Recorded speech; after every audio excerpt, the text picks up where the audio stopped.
Bonjour Yann. Bonjour Gwenola. Merci d'être avec nous aujourd'hui. C'est un plaisir. On va parler du fonds Pictet Digital, qui est le fonds qu'on a sélectionné dans nos allocations. Mais avant cela, est-ce que tu peux nous parler un petit peu de Pictet et nous citer quelques dates, quelques chiffres clés ? Bien sûr, alors Pictet c'est un groupe suisse qui a été fondé en 1805, qui pilote aujourd'hui environ 650 milliards d'actifs. On travaille principalement sur deux grandes activités, la gestion de fortune, qui est le métier historique de Pictet depuis plus de 200 ans, et puis la gestion de fonds d'investissement, sujet qui nous concerne aujourd'hui. Pictet, la particularité, c'est que c'est un groupe qui est international, présent dans une trentaine de pays, et un groupe indépendant. Nous sommes dirigés par un collège de 7 associés, ce qui fait de Pictet un groupe à la fois international et indépendant. C'est la principale particularité de la maison. Vous êtes les pionniers de la gestion thématique sur la place. Depuis quand est-ce que vous vous intéressez à ce style de gestion et qu'est-ce qui fait que vous vous y êtes intéressé à l'époque ?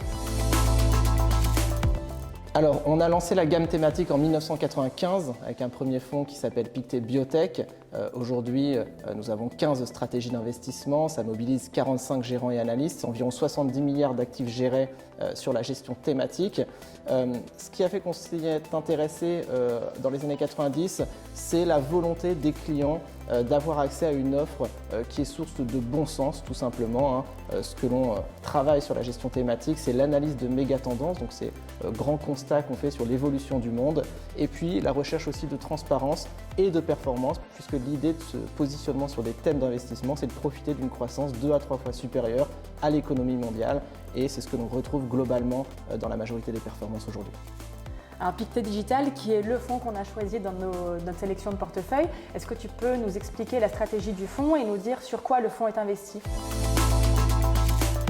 Alors bien sûr, le fonds Pictet Digital, c'est un fonds qui a été créé en 2008, qui investit dans la digitalisation de l'économie. Donc l'idée, c'est véritablement de cibler les secteurs d'activité qui sont en phase de digitalisation. Donc le taux de pénétration du digital est encore faible, mais avec un taux de croissance très élevé. Donc on peut citer comme secteur d'activité par exemple la télémédecine, les paiements digitaux, le commerce électronique, et profiter finalement de cette croissance structurelle liée à l'une des plus grandes mutations d'après nous du XXIe siècle, qui est la transformation numérique de l'activité. Et l'idée, c'est de profiter de cette croissance structurelle d'une manière assez diversifiée. On va maintenant parler des performances. Est-ce que tu peux nous citer quelques chiffres et nous dire ce qui explique ces performances ? Alors, le fonds a été créé en 2008. Depuis création, la performance annualisée moyenne est d'environ 15% par an. Donc, c'est une performance qui est plutôt robuste. Ce qui est intéressant de constater, c'est que le fonds fonctionne très bien dans les années où les marchés sont porteurs, mais aussi et surtout lorsque les marchés sont en difficulté, lorsqu'il y a des ruptures de marché, comme on a pu le constater par exemple depuis le début de l'année. Il y a beaucoup de volatilité sur les marchés tech. En 2018 également. Donc l'idée, c'est véritablement ça, c'est de profiter de la croissance structurelle des valeurs digitales, mais tout en ayant une approche très rigoureuse sur les niveaux de valorisation et en contrôlant véritablement ce que l'on a dans le portefeuille en termes de prix d'achat et de prix de vente. 108 milliards de dollars de chiffre d'affaires pour Amazon au premier trimestre 2021, 89 milliards pour Apple, 55 milliards pour Google. C'est des chiffres qui sont impressionnants. Est-ce que c'est pas trop tard pour rentrer sur les techs ? Alors c'est une bonne question, c'est des chiffres qui sont impressionnants et qui le sont année après année depuis maintenant 10 ans. Donc c'est vrai que ce sont des entreprises qui continuent de générer de la croissance tous les ans, qui continuent de se positionner sur de nouveaux métiers. L'idée dans Pictet Digital, c'est de profiter de cette croissance-là. Ces entreprises représentent environ 20% du portefeuille, mais aussi de diversifier la stratégie sur d'autres secteurs d'activité. Les meilleurs contributeurs du portefeuille depuis création sont des entreprises comme PayPal, sont des entreprises comme Mercado Libre, c'est du commerce électronique.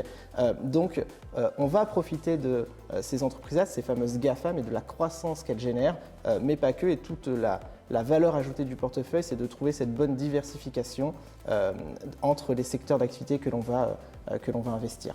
L'investissement socialement responsable, l'ISR, c'est un mot qui est à la mode en ce moment. Est-ce que c'est quelque chose que vous prenez en compte dans la gestion du fonds ?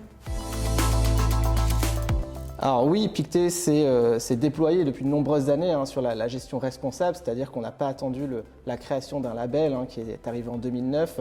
Le fonds le plus emblématique de la gamme, qui est Pictet Water, a été créé en 2000. C'est un fonds qui investit dans l'industrie de l'eau.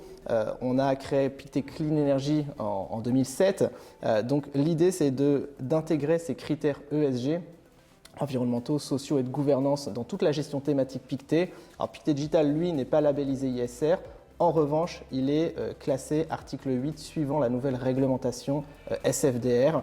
Et l'idée, c'est véritablement d'avoir une approche raisonnée de l'investissement sans forcément toujours avoir les labels, mais d'intégrer ces critères-là dans toutes les gestions thématiques et dans tous les process d'investissement. Et enfin, la question bonus, dans ta prochaine vie, qu'est-ce que tu feras ?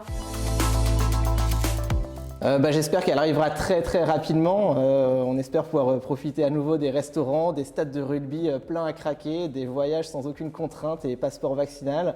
Donc on espère que ça arrivera très très rapidement. Merci Yann. Merci beaucoup.